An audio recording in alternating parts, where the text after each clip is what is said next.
Madame le Président, nous sommes ici pour représenter les intérêts de Julie et de sa famille. Julie, brillante et étudiante en droit, s'est rendue dans le restaurant cours en napolitain avec ses amis pour fêter la réussite aux examens du premier semestre. Tout s'est passé pour le mieux dans ce restaurant réputé pour ses pizzas, les calzones, le couscous, les desserts faits maison. C'est d'ailleurs l'un de ces desserts, le fameux fondant au chocolat, qui a envoyé ma cliente à l'hôpital.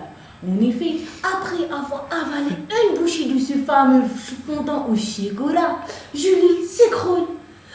Elle s'écroule, terrassée par un terrible choc anaphylactique. Vous vous demandez certainement, Madame le Président, ce qu'est un choc anaphylactique, sans vouloir remettre en cause vos connaissances médicales. Le choc anaphylactique est une réaction allergique exacerbée entraînant très souvent des conséquences graves, voire fatales.